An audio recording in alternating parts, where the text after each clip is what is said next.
muita alegria, né? Que nós fazemos esse nosso segundo evento presencial. O primeiro foi a Candelita, né?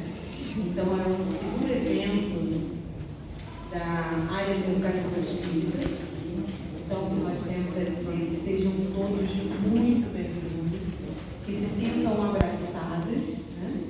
E estamos abraçados, porque as vibrações deste lar são maravilhosas. E desejamos a todos, né, que tenhamos uma manhã frutífera, né? Que a gente se aposse. Será que seja esse o termo, né? Será que eu posso usar esse termo? Mas que a gente possa aprender tudo o que for falado, né? Tudo que for compartilhado nessa manhã. E aí para que a gente possa iniciar, eu vou convidar desculpa, eu não me apresentei, meu nome é Angélica.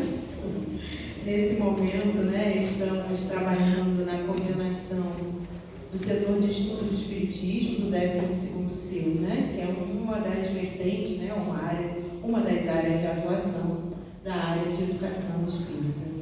A nossa diretora, que é a Tânia Mota, ela não pôde estar, porque ela está com problemas de saúde, e aí, nesse momento, eu e Sueli estamos aqui representando a área de educação. Mas vamos lá. A gente vai começar com a página de leituras. Bom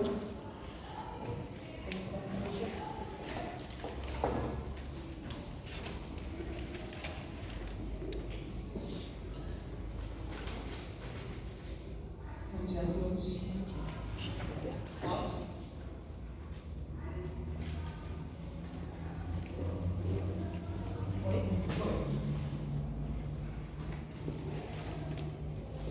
Palavra falada. Porque não há coisa oculta que não haja de manifestar-se, nem escondida que não haja de saber-se e vir à luz. Vede, pois, como ouvis. Jesus, Lucas, capítulo 8, versículo 17 e 18. A palavra é vigoroso fio da sugestão. É por ela que recolhemos o ensinamento dos grandes orientadores da humanidade, na tradição oral. Preciso começar? Não. Na tradição oral, mas igualmente com ela recebemos toda espécie de informações no plano evolutivo em que se nos apresenta a luta diária. Por isso mesmo, se é importante saber como falas, é mais importante saber como ouves, porquanto, segundo ouvimos, nossa frase semeará bálsamo ou veneno, paz ou discórdia, treva ou luz. No tempo doméstico ou fora dele, escutarás os mais variados apontamentos, apreciações acerca da natureza, críticas em torno da autoridade constituída, notas alusivas à conduta dos outros, opiniões diferentes nesse ou naquele assunto. Cada registro falado traz consigo o impacto da ação. Contudo, a reação mora em ti mesmo, solucionando os problemas ou agravando-lhes a estrutura. Por tua resposta, convertir-se-á o bem na lição ou na alegria dos que te comungam, a experiência, ou transformar-se-á o mal num açoite ou no sofrimento daqueles que te acompanham. Saibamos assim lubrificar as engrenagens da audição com o óleo do amor, a fim de que a nossa língua traduza o idioma da compreensão e da paciência, do otimismo e da caridade, porque nem sempre o nosso julgamento é o julgamento da lei divina, e conforme a severo Cristo de Deus, não há propósito oculto ou atividade transitoriamente escondida que não haja de vir a luz. Livro Palavras de Vida Eterna, em nome de Francisco Cândido Xavier.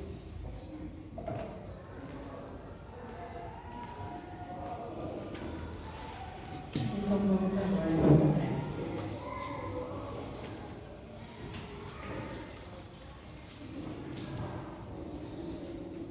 Deus, nosso Pai, Jesus Mestre amigo de todas as horas, Neste momento de hora, Senhor, unimos os nossos pensamentos e buscamos elevá-los a Ti, em forma de gratidão, Senhor, pela oportunidade de estarmos reunidos em Seu nome, pela certeza, Senhor, de que nesta manhã temos a oportunidade ímpar de mais uma vez refletirmos sobre as tarefas que nós abraçamos.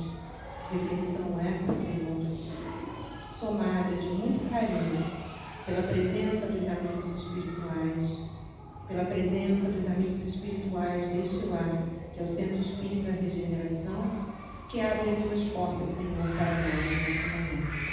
E sendo assim, Senhor, desejamos e pedimos que possas nessa manhã abençoar, inspirar o nosso irmão Álvaro Crispino, que nessa manhã será o portador de sua mensagem, de suas orientações.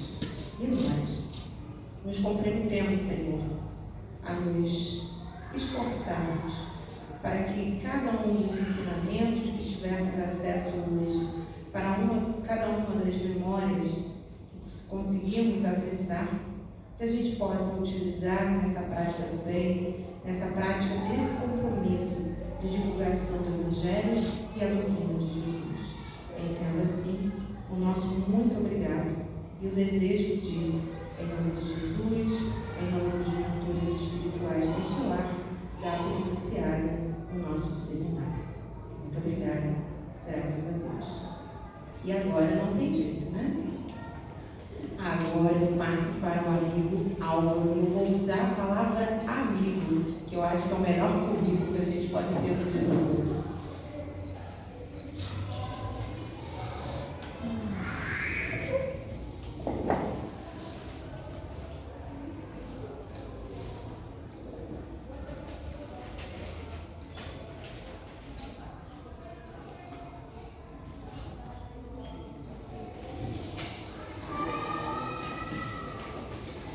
Bom dia.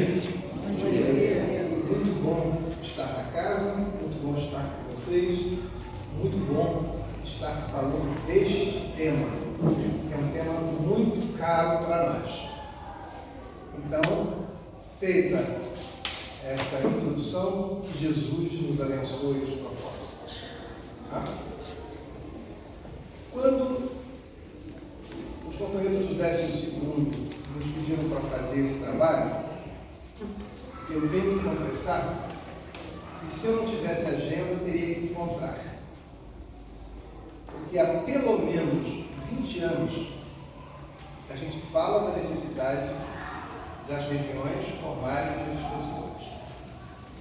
Então, antigamente, muito antigamente, nós saímos de um ponto na cidade do Rio de Janeiro e conseguíamos chegar em outro com alguma celeridade. Com o processo de urbanização e de reestruturação da malha de transporte, a gente hoje, saindo do horário do trabalho para alcançar o horário de início de reunião pública, 19h30, 20 horas, em alguns lugares do Rio de Janeiro, a gente está falando de 1 hora, 1h30, 2 horas. Então é fisicamente impossível, por mais que nós tenhamos a agenda liberada, por mais que queiramos fazer a contribuição, sairmos de algum ponto e chegarmos ao outro. Então, durante a semana a gente faz uma roda assim, eu só consigo chegar até tal lugar, porque eu tenho compromissos profissionais. Então, desde aquela época que a gente vem dizendo, as regiões precisam formar seus dispositivos. Mas é muito difícil, ai meu Deus do céu! É difícil, por isso que a gente começa sem pressa, a gente vai formando as pessoas, não se forma expositor espírita assim. A gente forma leitor. A gente forma leitor de manual de exposição. Isso a gente faz rapidinho, depois dá um certificado. E ele cumpriu 20 horas, 30 horas de leitura de um manual. Então já fiz a primeira reflexão. Expositor espírita não é só aquele que é formado pelos manuais. Manual a gente lê e a gente reproduz. A gente lê, a gente reproduz, a gente reproduz. O mais complicado nisso tudo não é a formação intensiva. Aí você bota a pessoa 8 horas por dia aí no seminário e você dá todas as técnicas. Mas a maturidade da emoção, a percepção da mensagem, a importância de ser o veículo da mensagem espírita não se aprende intensivamente, é extensivamente, é ao longo, é convivendo, é aprendendo a fazer, é ouvindo os outros falando, é discutindo com outras pessoas que a gente vai formando esse componente ético que precisa acompanhar a ação técnica do expositor. Então nós hoje vamos falar da coisa ética e vamos falar da coisa técnica, mas a ênfase será sempre na qualidade ética. E aí a gente fala da qualidade da mensagem, o respeito a quem vai nos ouvir, a qualidade da mensagem explícita e da mensagem implícita, o que passa nas entrelinhas, a nossa capacidade de entregar doutrina espírita com a mesma pureza que nós a recebemos dos imortais. Então eu recebo um conjunto de informações como Kardec recebeu dos espíritos e transmitiu. E na hora que eu faço a transferência desse conhecimento processado, eu o faço com as minhas interpretações, com as minhas questões, com os meus limites, porque eu não gosto disso, eu gosto disso, eu acho que. Então essas coisas não se aprendem em 8 horas de um treinamento intensivo. Por isso a ideia de formar expositores é alguma coisa que tem que ser iniciado com algum planejamento e ter um caminho alongado. As técnicas você aprende numa manhã. Mas nós não queremos só operadores de técnica. Feito? Bom, vai gravar, né? Então as pessoas que me acompanham sabem que quando essas coisas são gravadas, elas ficam meio insossas, né? Quando não está gravando, aí fica melhor, movimentado, etc. Mas tudo bem, é isso que acontece. Vamos lá.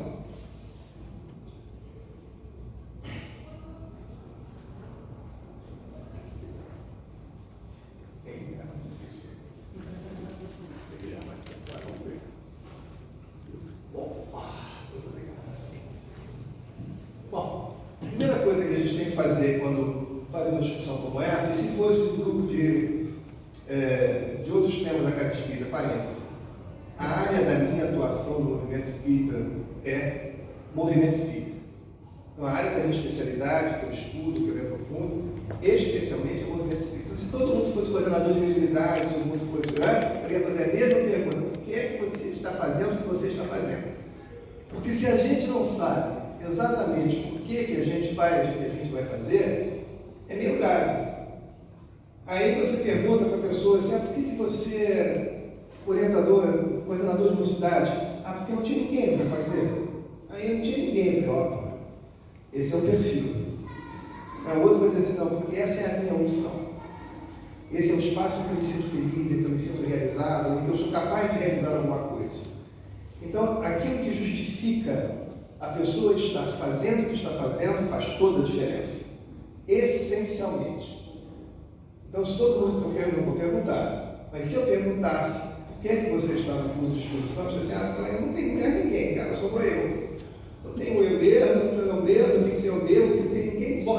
Mas entre não tem ninguém bom para fazer isso, não tem ninguém capacitado para fazer isso, então é só eu mesmo, né? Então ele está dizendo que ele não é bom, ele não é capacitado, ele é o que sobrou, é o rapa do baixo.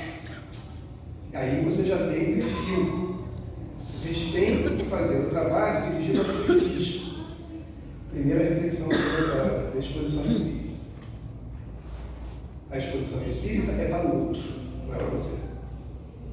Então, a primeira reflexão que a gente tem que ter é: por que você deseja fazer exposições doutrinárias espíritas? Porque eu li lá no Herculano Pires que as lideranças espíritas são formadas a partir de 3 grandes troncos. Ou elas são escritores, eu não sou escritor, não posso. Ou elas são médicos, eu não sou médico, não vai adiantar. Ou elas são expositores, porque isso aqui eu posso ocupar para eu ficar no topo das lideranças. Não é um bom motivo para ser expositor espírita. E eu estou dizendo isso porque eu já ouvi. Perfeito? Então, isso é a ética. Então, a gente tem sempre que perguntar para as pessoas que querem ser expositores por que é que ele quer ser expositor. que ele se aproxime desse espaço. Porque dependendo da resposta, não está na hora dele assumir a tribuna. Ele pode achar, não, porque aí eu fico mais conhecido. Aí as pessoas me respeitam. Também já ouvi isso. Porque dá status, também já ouvi isso. É o bom de estar muito tempo nisso. A gente ouve coisas que arrepiam o cordão dos sapatos. Eu fico arrepiado, assim, olha no chão, cabelo para arrepiar não tenho mais. Mas os sapatos de pé. Então perguntem sempre. E se perguntem por que é que vocês estão em cada uma das funções que vocês fazem. Aí eu sou médico, por que eu sou médico? Aí eu vou para a função de direção da casa, por quê? Aí eu vou assumir a presidência da casa, por quê? Porque dependendo da resposta que você honestamente se dê a si mesmo, talvez não seja a hora de você assumir a função. Tá? Qual a função do expositor espírita no contexto do mundo? Você quer só o primeiro slide para a gente dizer o que a gente vai fazer hoje, né? Qual é a função do expositor espírita no contexto do movimento espírita? É uma boa pergunta. E dependendo do que você acha que você vai fazer, talvez não seja a hora de ser expositor espírita. Ah, porque eu não concordo com nada do que está aí, essas interpretações, eu não quero realmente ter a oportunidade de dizer o que eu penso, como vai ser na exposição espírita. Porque as pessoas que estão chegando para te ouvir estão indefesas de conhecimento. Não conhecem, a maioria das vezes, o espiritismo. Você vai levar suas teses, você vai levar o seu desagrado, você vai dizer o que você não gosta. Não está na hora de você ser expositor espírita. Expositor espírita tem uma função muito restrita.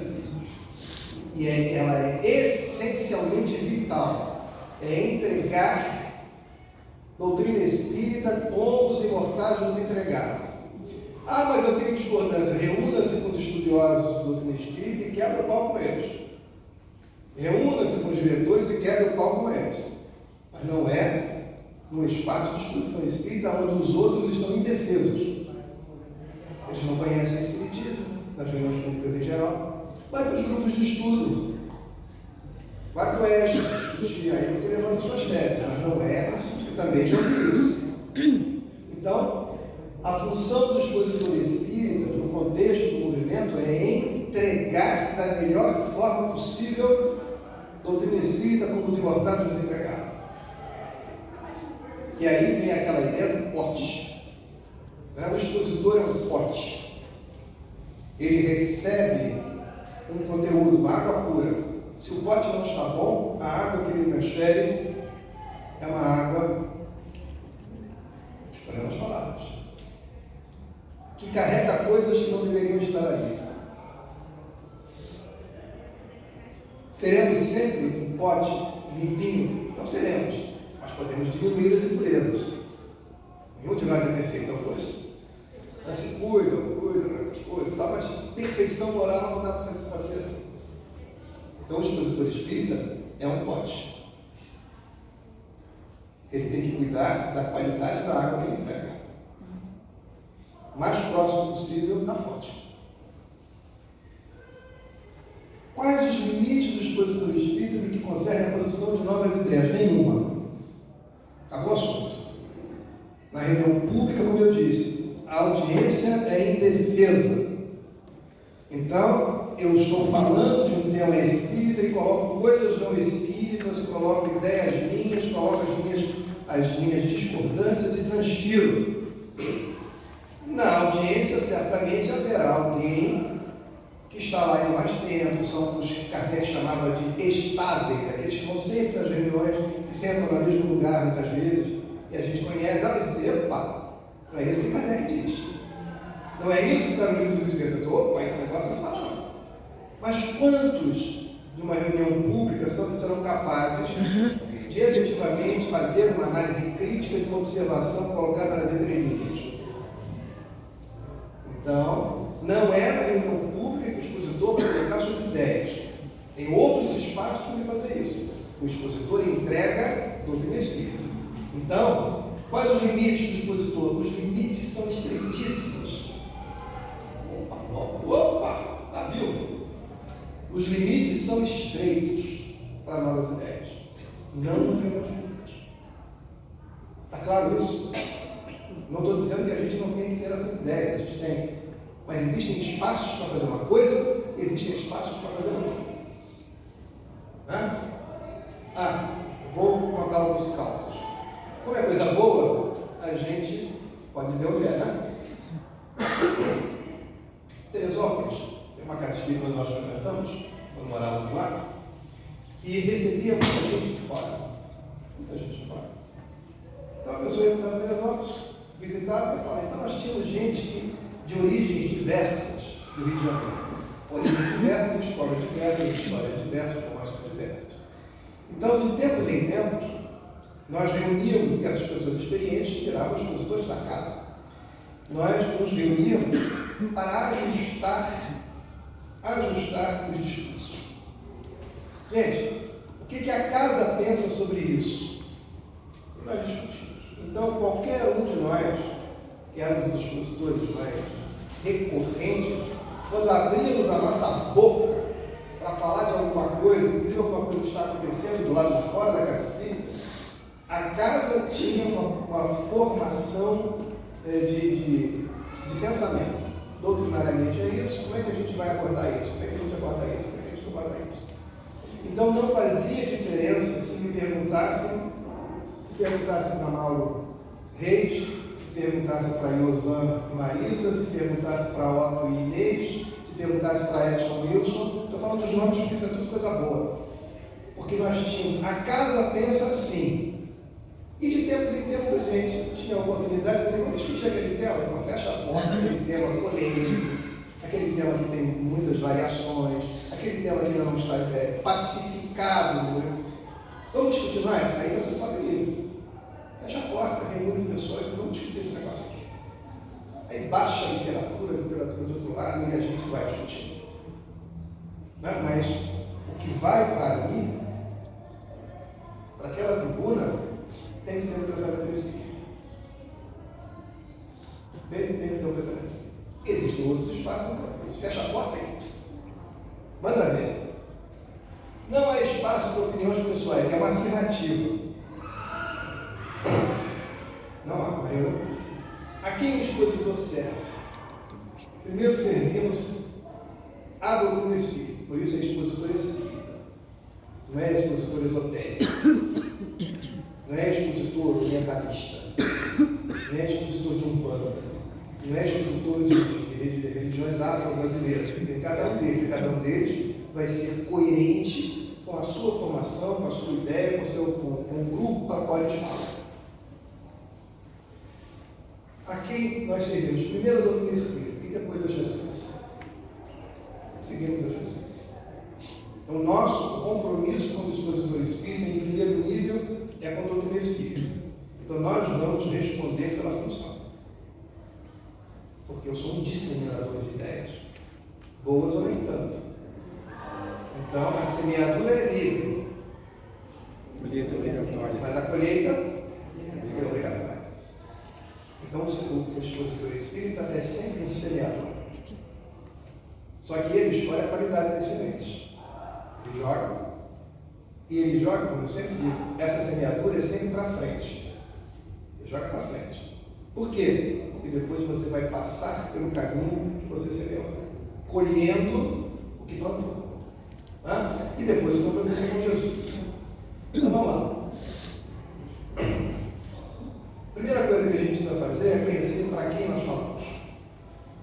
Então a gente está acostumado a fazer palestra, a pessoa entra aqui e vai. Aí eu disse, mas por que está dizendo? Não está vendo para quem você está falando? De novo, a mensagem espírita, o expositor, entrega às pessoas. A prioridade no planejamento são as pessoas. É para elas que o expositor existe, não é para si mesmo. Feito? Então, toda vez que eu vou discutir um tema, assim, o que eu preciso entregar para as pessoas para esse tema ter sentido e ter significado? Isso aqui. Quem são eles? Algumas coisas a gente não pode contar. Enquanto no intervalo do cafezinho. As restrições. No cafezinho a gente conversa. Para quem falamos? nós falamos para espíritas. 2 pontos. Que tem mais conhecimento do que a média, que tem mais experiência do que a média, em geral são seminários temáticos. Então, eu falo para os meus pais. Quando eu falo para os meus pais, eu não preciso dizer qual é a pergunta 132 sobre encarnação. Eu não preciso dar o conceito de médium ostensivo. Eu não preciso falar, espera-se, que reencarnação não é um livro de débitos e créditos. Não é. Isso acontece com a pessoa que estuda pouco reencarnação, fica dizendo que está pagando. E vai para a reunião pública dizer que está pagando. É karma, então tá, tudo é karma, tudo obsessão, karma aí. Então, quando eu estou entre os meus pais, nós não precisamos falar do óbvio, porque nós entendemos que eles sabem o mínimo necessário daquele tema de seminário. Então, os meus pais. E, lógico, a construção da minha mensagem aqui é outra. Eu parto do meio para diante. Se houver um tema com interpretações variadas, a gente pega isso. Existem 2, 3 interpretações, a que eu vou trabalhar é esta. Então eu já sei que aquele é um tema polêmico, eu já sei que existe mais de uma abordagem, eu digo, eu sei, eu vou pegar essa. Perfeito. Meus pais. Mas eu posso falar para um público regular. Um público regular é aquele que estará lá sempre, toda semana. Então, o grupo do ED, por exemplo, é um grupo regular. Toda semana, naquele horário, tem uma reunião de ED. Então, eu sei que tem um tema antes, tem o meu tema e tem um tema depois. Então, e que há uma sequência. A primeira coisa a fazer é saber quais são os limites do meu tempo naquele dia. Senão a gente se empolga e atropela o tempo da semana seguinte. Ou eu exijo um conhecimento que ainda não está ali. Então, esse é o tipo do estudo que é confortável desde que eu conheça as premissas. Qual é o meu tema? Eu sou muito chato. Pergunto sempre: o que é que vocês querem desse estudo? Não é assim? Qual é o seu objetivo com esse estudo? Para que eu faça o que vocês querem de mim.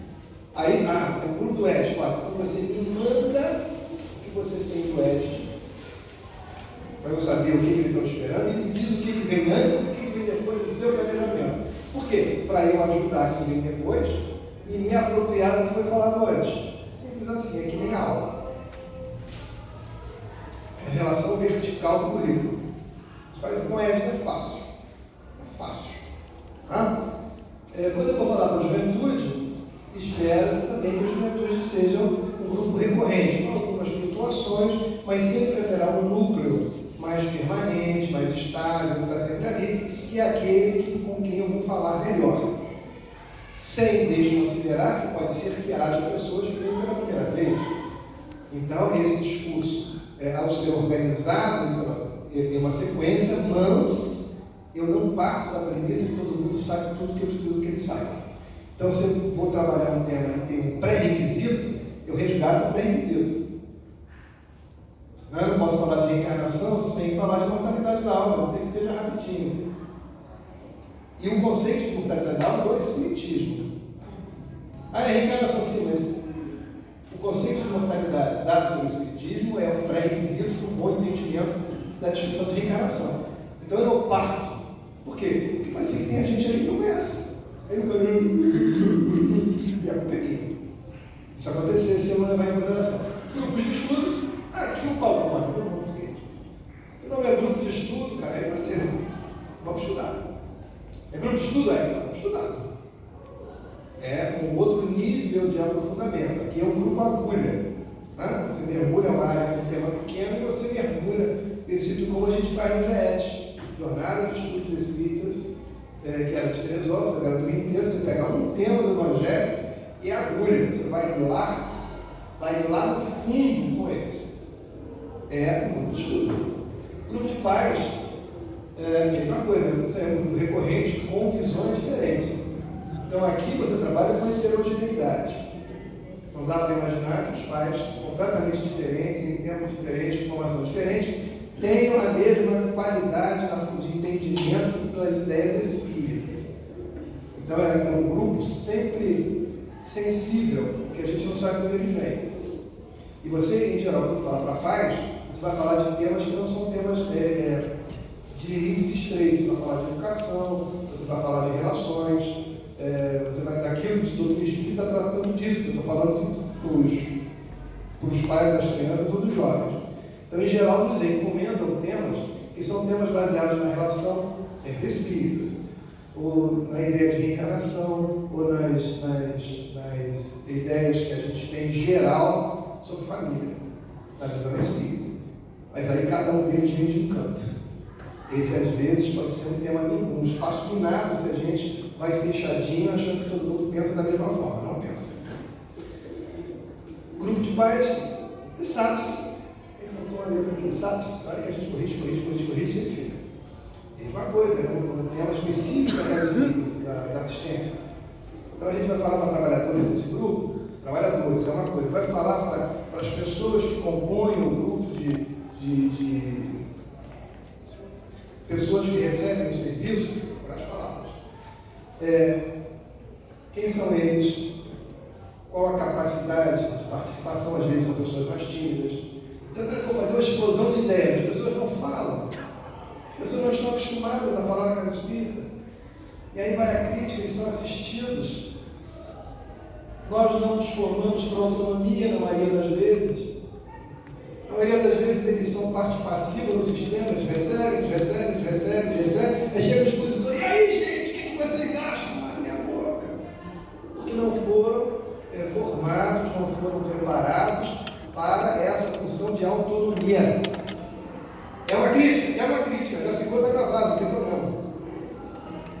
Entende? Então, sabe, agora, eu posso ter um terceiro grupo, público não espírita. As semanas espíritas em lugares diferentes das casas espíritas é um bom exemplo. A gente coloca a semana espírita em clubes, em auditórios, em escolas, universidades, justamente para que as pessoas que têm algum preconceito sobre o nomezinho centro espírita se sintam mais à vontade para ir. É uma tese, uma boa tese. Só que aqui eles são não espíritas. Então eu não posso partir do princípio que eles conheçam alguma coisa de espiritismo. A princípio eles não conhecem nada. Então eu construo do zero todo o conteúdo que eu tenho que fazer. Isso fica mais fácil quando os temas são razoáveis. Mas isso fica extremamente difícil quando o expositor precisa ligar para o organizador e dizer assim, olha, li o tema, vocês me mandaram o tema, obrigado. O que significa esse título? É diferente do que você quer de mim. Eu li o título e eu não entendi. Eu tenho alguma experiência, eu tenho alguma vivência. Então, diriam os antigos, não sei o que, leia, não sei o que, para bom entendedor, pinga a letra. Eu falei, gente, eu li o título, eu não consigo entender o que vocês querem dizer. Logo que eu vou escrever isso carinhosamente. É sinal que o título, se é para mim, ele é complicado, eu tenho uma experiência, ele não é um bom esclarecedor para quem vai ler o cartaz na sociedade. Não cumpriu o seu papel de esclarecedor e de atrair as pessoas para essa oportunidade. E, infelizmente, tem muito disso. São títulos de palestras, gente, o que é isso? De onde é que saiu isso? E em alguns casos, vou dizer isso aqui, eu disse assim, muito obrigado, não posso fazer. Ah, você não tem tempo? Tem. Você tem agenda? Tem. Mas não vou participar com um tema desse. Simples assim. Porque é responsabilidade minha. Eu não consigo entender o sentido e o significado, então eu não vou participar. Procura outra pessoa. Olha como é simples. É simples. E a gente faz isso há 20 anos. E há 20 anos a gente continua vendo nos cartazes. Que tipo é esse? Que convite para palestra é essa? Gente, o que esse povo tem na cara? O que esse povo que fez isso quer? Se nós que estamos dentro não conseguimos perceber o que se quer com aquele tema, imagina os outros. Então, e aqui tem um espaçozinho, uma interseção, matemáticos de Platão, interseção.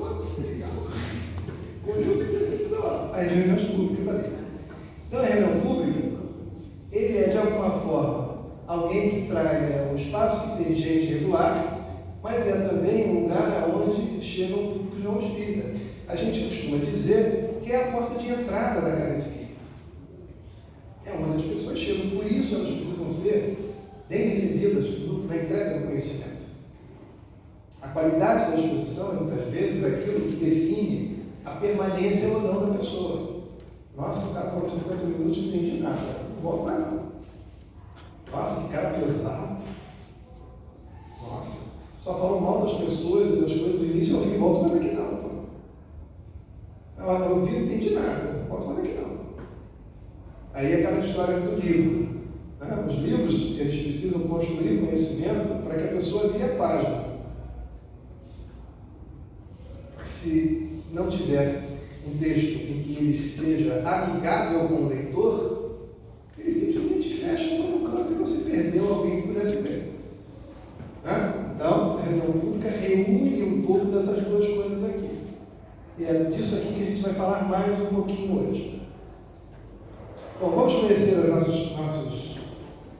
Conhecendo para quem falamos. Vou passar rapidamente essas informações, tá? Mas é importante. Os espíritas estão centrados na mensagem falada ou na mensagem escrita. O movimento aprende pelas exposições orais ou aprende pelos textos. Quem é esse que aprende? Esse que aprende tem, em média, 11 anos, quase 12, média de anos de estudo. Então, quando eu olhar para as pessoas, em média, as pessoas têm 11 anos de estudo. Já foi pior. Era 9. Aí eu digo assim, bom, mas eu estou na área rural. Se eu estou na área rural, a média é 10. A média significa que tem gente para cima, mas significa que tem gente para onde? Para baixo. Então, a construção da mensagem depende da possibilidade de entendimento de quem está sentado. Então, nunca esqueçam isso.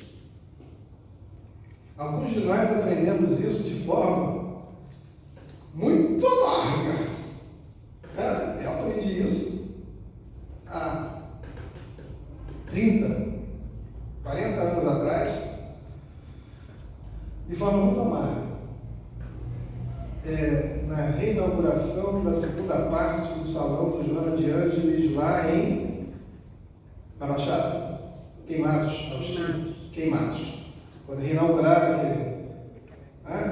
Chamaram para fazer a inauguração, está gravando, né? Para fazer a inauguração da outra área do salão. Nossa, jovenzinho, jovem mesmo, muito jovenzinho. Aí eu preparei, gente do céu, vou fazer a inauguração, não sei o que, todo orgulhoso. Preparei um monte de cartazes, Naquela época a gente usava umas letras vazadas de plástico, você fazia assim. Nossa, aí comprei aqueles negócios, nossa, aí cheguei, toda arrumada, que vai inaugurar essa. Jovem. Aí, estou eu lá, que é o pessoal da comunidade, italiano, desculpa. Aí, italiano.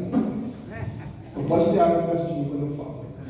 Então, comecei, o nosso todo cheio, estava lá a Terezinha, estava lá a Tia Lulu, estava todo mundo jogando lá. Aí eu cheguei, quando eu colei a primeira cartolina, o Espírito disse assim: meu filho, você esqueceu de perceber que eles são analfabetos. E eu fiquei encartado na mão assim. Foi o tempo mais longo da minha vida. Foi assim que eu aprendi a olhar para as pessoas quando a gente fala. Não tinha 20 anos. Espero que nenhuma outra pessoa tenha aqui. Estou segurando cartaz. Estou até sentindo a emoção aqui da hora. Então,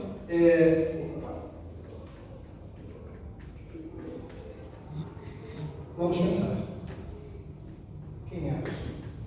Os espíritas são aqueles que têm, na média das religiões, o maior e melhor perfil de formação no nível superior, dado pelas estatísticas de todos os censos. eu as acompanho todas.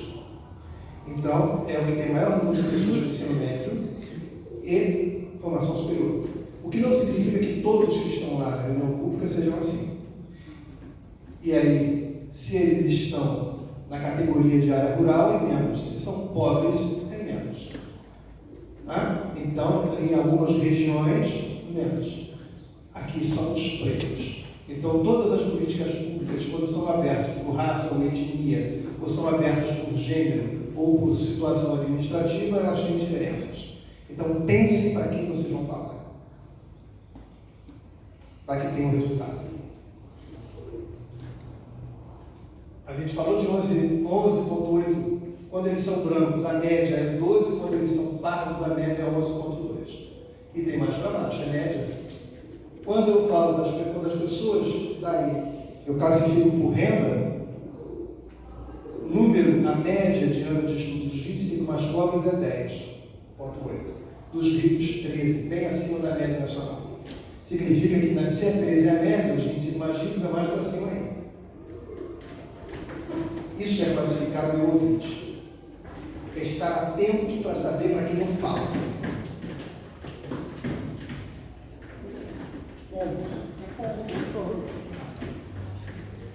Então, em casa, muita gente está ouvindo barulho assim, acha que são os espíritos. Né? Aí a gente tem que avisar que não é, senão o povo sai correndo. Fala de espírito, mas todo mundo sai correndo, porque parece. Né? Então, ó, na área urbana, a média é 12, mas na área rural é 10. Tá? Porcentagem de população alfabetizada. Só 94% da nossa população é alfabetizada. Guardem isso. 97% se forem brancos, 92% se forem pardos ou negros. Os mais pobres, 92%, os mais ricos. Então, se eu for falar num lugar assim de só ricão, 99% são alfabetizados. Ah, que coisa boa.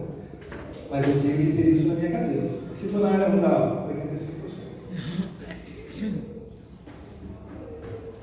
Aí a pessoa diz assim, mas isso tem a ver com a exposição espírita? Tem tudo a ver. Porque eu posso estar entregando. Lembra quando a gente era criança, tinha aquele joguinho de fazer encaixe?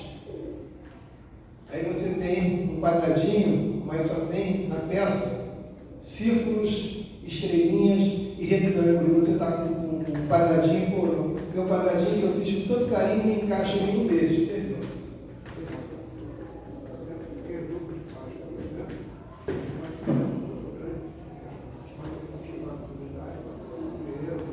Está lembrando, o grupo de pais, você tem diferenças importantes. Você pode ter gente desde a comunidade até pessoas que são com graduação, com pós-graduação, com doutorado. Então, é um quadro bem real.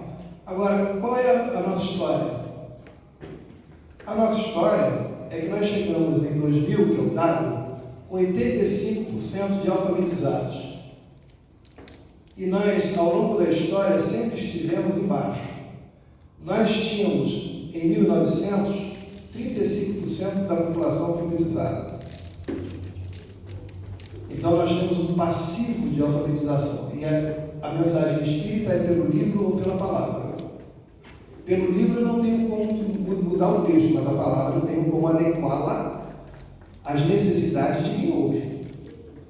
Agora, o que é pior de analisar? Se eu pego 35% da Alemanha, da Inglaterra, ele conseguiu 35% de alfabetização em 1550.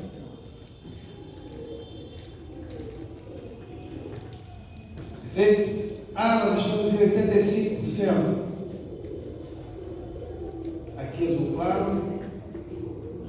Inglaterra, 85%. Em 1800. Os Estados Unidos já começa em 1800 com 90%, 80%. Disso que a gente está falando. Então não adianta achar que é diferente disso. O Brasil é assim. O Brasil é desigual. Então não adianta achar que é diferente disso. Nossa, eu pensei que fosse só preparar uma palestrinha, botar o tema, o que eu falo, você vai falar das fontes. Não adianta eu falar das fontes. É o que a gente falou antes. Fazer um manual de expositor é fácil.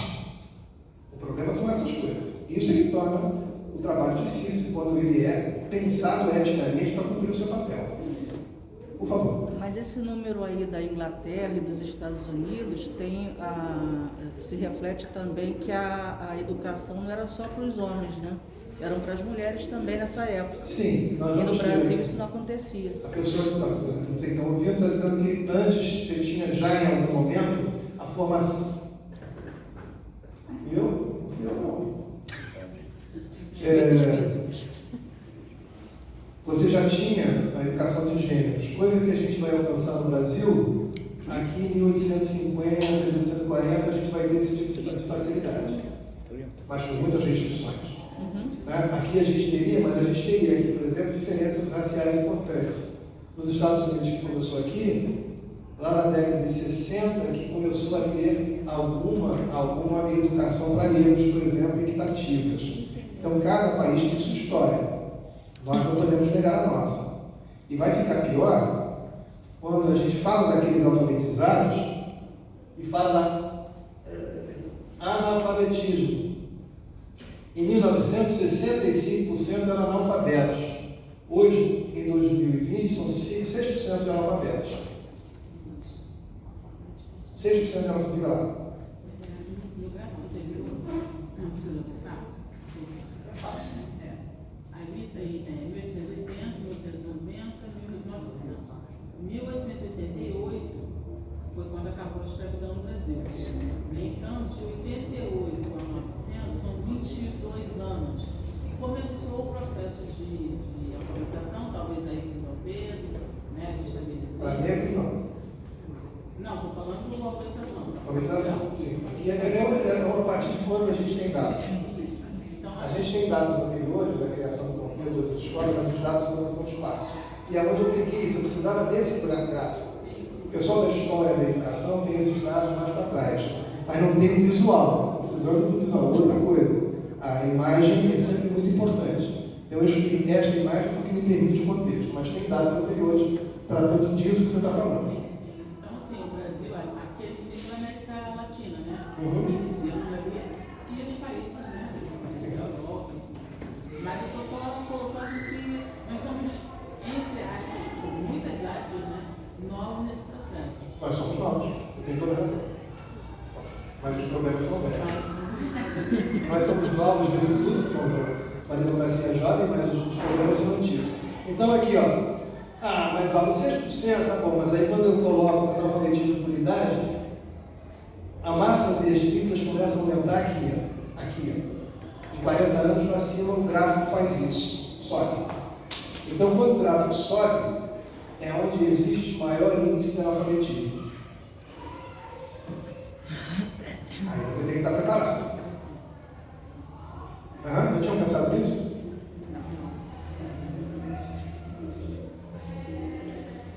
Aí mas eles são alfabetizados. Nossa, que bom, só tem 6% de analfabetos. Ai, que bom. Mas não é bem assim. Isso daqui é analfabetismo, os níveis de analfabetismo. Analfabeto mesmo, laranja. Esse não junta a letrinha. É o que a gente chama de analfabeto estrutural. Esse daqui tem rudimentos de alfabetização, assina o próprio nome. Assina uma data. Logo, a capacidade dele entender determinadas expressões complexas ou exigir dele que você tenha um nível de entendimento de determinados conjuntos de saberes, não é justo com ele. Como o tempo de aprendizado também é diferente. E aí nós temos os outros, elementar, intermediário e o proficiente. Nós estamos falando que em 2018, 12% da população alfabetizada, de 15 a 64 anos, era proficiente. O que é ser proficiente? Pegar o livro de André Luiz, com a linguagem da década de 1940 e entendeu. Pegar o livro de Joana de Ângeles, de um livro recente, e entendeu. Pegar o Evangelho segundo o Espiritismo, naquela tradução própria que a gente conhece, e entendeu. Então, potencialmente, é esse aqui. Logo, o trabalho do estudo por espírita é decodificar as informações espíritas para todas essas pessoas. Aí é um desafio. Porque eu posso ter na minha casa espírita pessoas que estão aqui no intermediário, estão aqui no elementar, mas posso ter também aqui embaixo os 30%. 1/3 dos adultos do Brasil hoje estão nessa faixa de analfabetismo funcional. E eles estão nas reuniões públicas. E eles merecem receber conhecimento espírita. E quem vai fazer essa transposição? O expositor espírita. O expositor espírita que tem, sabendo disso, não vai jogar tudo aqui por cima. Vai começar com aquelas palavras, aqueles palavrões, meu Deus. Aí, vamos lá. Tirando. Eu fico pensando, independente do nível de conhecimento coletivo ou não, dos idosos, mais idosos que frequentam a casa espírita, que a gente precisa ter muita atenção, porque o entendimento fica mais difícil quando a pessoa é mais idosa. Exatamente. Vamos lá. Aqui é a mesma coisa que está lá. Analfabetos. Então, o alfabetismo consolidado nessas pessoas, 30%. Então, 30% tem a alfabetização consolidada dos grupos que a gente recebe. Crescimento do número de espíritas desde 1940. Os espíritas cresceram 70%, passaram de 2.200.000 para 3.800. Espíritas do Rio de Janeiro passaram de 350 para 600, aumentou 86%.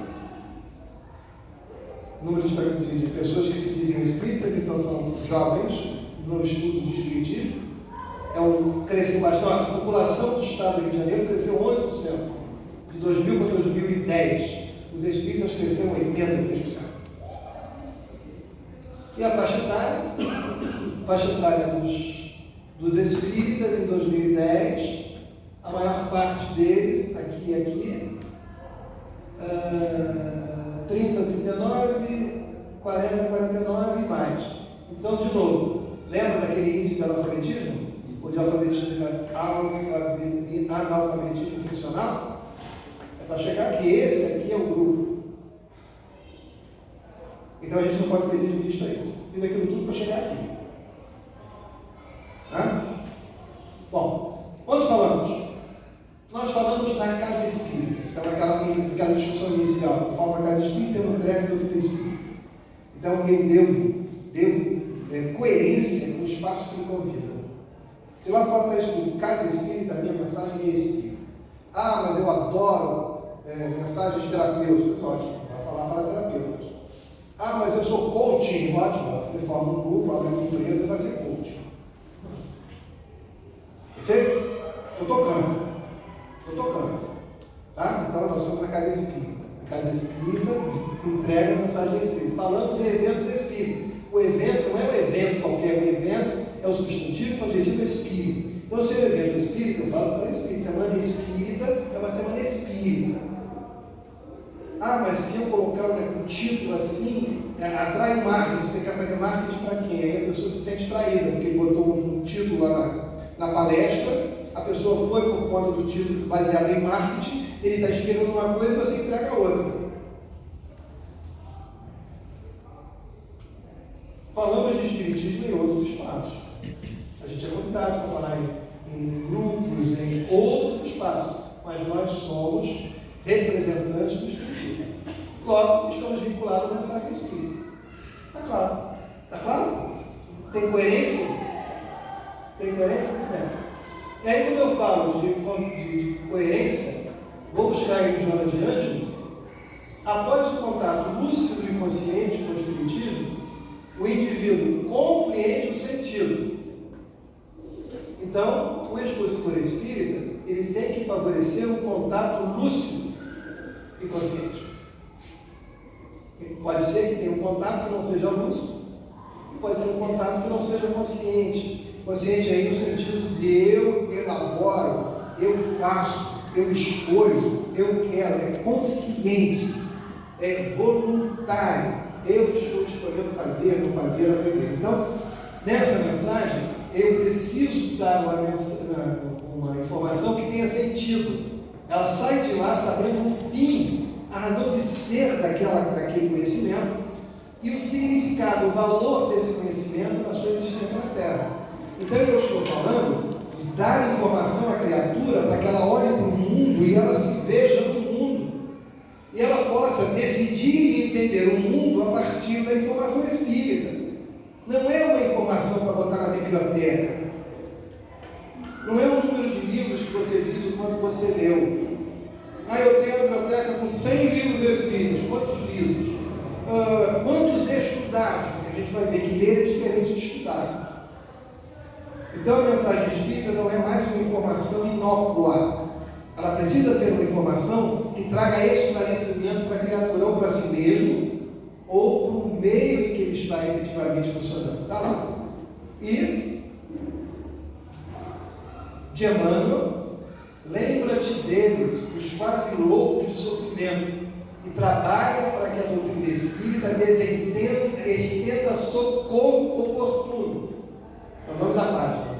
Para isso, estudemos Allan Kardec, ao clarão da mensagem de Jesus Cristo, e seja no exemplo ou na atitude, na ação ou na palavra, recordemos que o Espiritismo nos solicita uma espécie permanente de caridade, a caridade da sua própria divulgação. É o que nós vamos fazer. Nós estamos fazendo a caridade da divulgação naqueles moldes éticos que nós estamos discutindo. A exposição espírita basta a si mesma? Ela é uma ilha? As pessoas acham, a exposição é parte de um conjunto de ações e precisa ser encarada como atividade integrada. Então as pessoas acham, você é expositor espírita, eu vou lá, falo 50 minutos e vou embora, está feito o trabalho. É uma maneira de ver.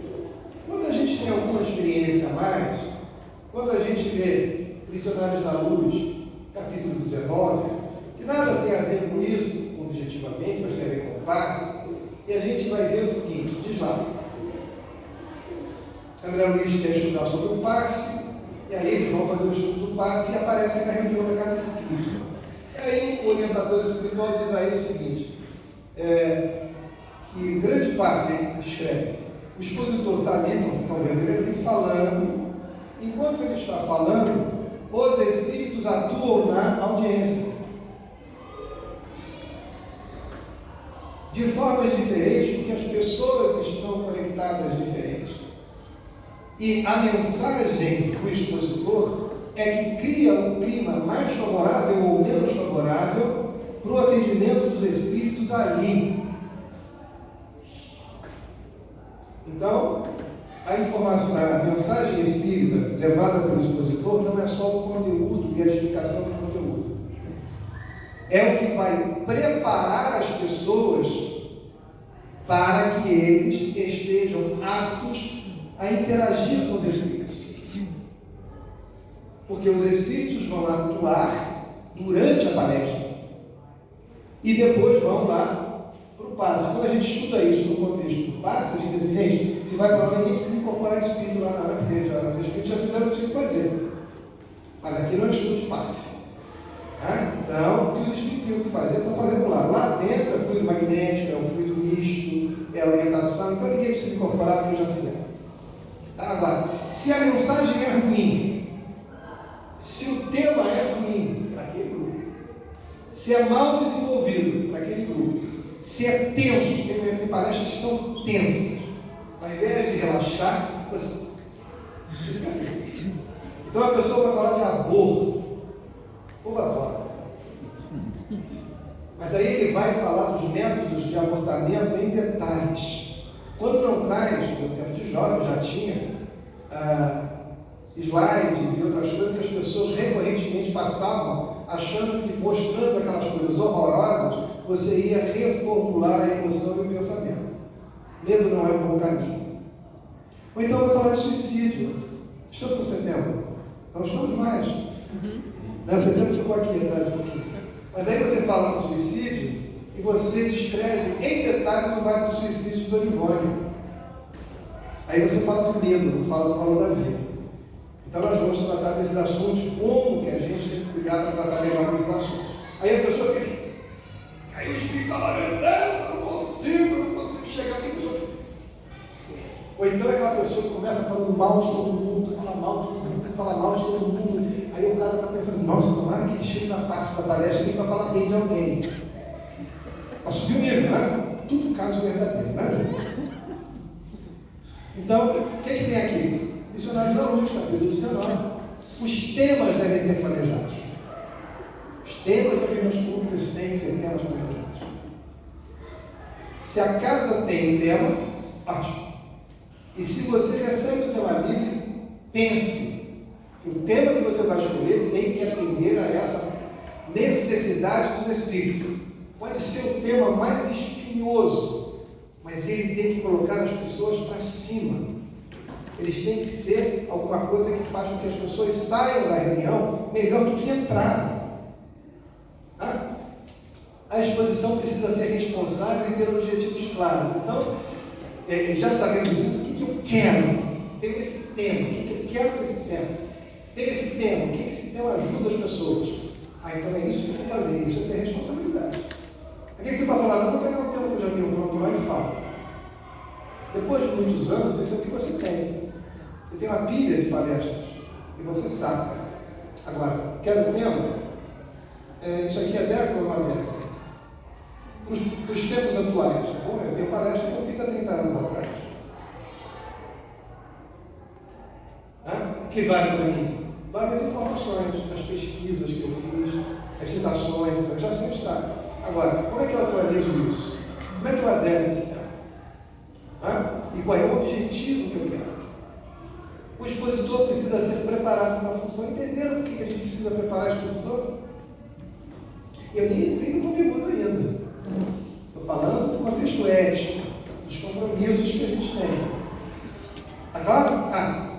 Se quiser também, os últimos livros da trilogia de Manuel Filomeno de Miranda, ele também vai em vários pontos, na visita que os grupos espirituais faziam às casas, eles descrevem o impacto na audiência da palestra de temas evangélicos e adequados feitos pelo expositor. E por conta desses temas, a condição da audiência para que os espíritos pudessem interagir com eles. Então aqui eles repetem a prática que está descrita em Missionários da Luz. O que as pessoas buscam na casa espírita? Buscam conhecimento, formação pessoal e oportunidade de serviço para quem chega na casa espírita com alguma percepção de trabalho. Eu quero correr. E buscam consolo. Dores físicas, dores morais, perdas. E alguns buscam. Então, as pessoas às vezes se prendem a isso, as pessoas querem conhecimento. Então eu vou pegar e vou tascar tudo que eu sei que tem.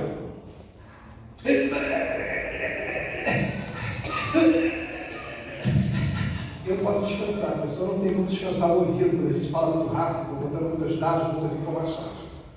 Então, busca conhecimento, mas nem por isso eu posso esquecer de quem busca consolo. Então, por mais que seja o conhecimento, eu vou falar de evolução dos mundos. Vou falar do Evangelho, há muitas moradas na casa do meu pai. Vou falar de progressão dos mundos. Mas não posso falar de progressão dos mundos elencando os bilhões de anos de evolução da galáxia, e aí eu vou me fazer nos dados de astroquímica e de cosmologia, das coisas mais. Ou eu posso falar da evolução dos mundos num contexto de que nós estamos com muitas oportunidades de crescer. Nós crescemos, o mundo cresce, a sociedade se transforma, o globo se transforma, eu venho de um canto, eu vou para o outro. Aí eu falo das mesmas coisas, mas eu falo de consolo. Mesmo sendo um tema eminentemente ligado às áreas da astrofísica e de outras coisas do gênero. Isso, se o expositor não estiver atento, ele vai falar dos dados que não transformam o dado em consolo. Perde a função. Vai atender a um que vai achar ótimo aqueles números que ele vai esquecer quando passar ali. Você fala quantas galáxias existem, quantos bilhões de planetas, os exoplanetas, quando faz isso, quem está conseguindo, aqueles números imensos, o cara vai ficar maravilhado. Ele passar por aquela porta e ele não lembra mais.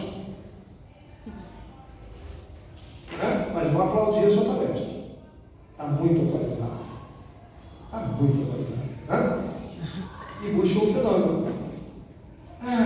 Onde é que a gente pode falar com o guia? Como é que a gente pode falar com o guia aqui? A gente fala, não fala com o guia? Mas, pronto, esse não volta mais, né?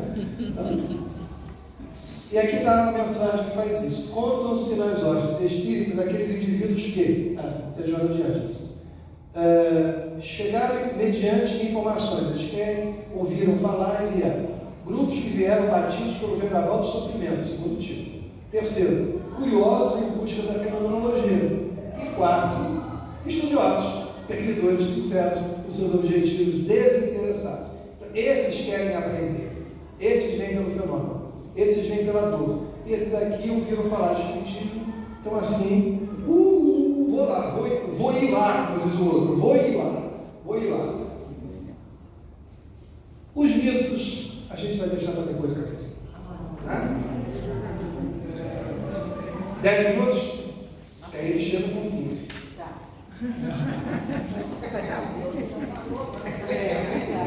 Eu vou começar com 10.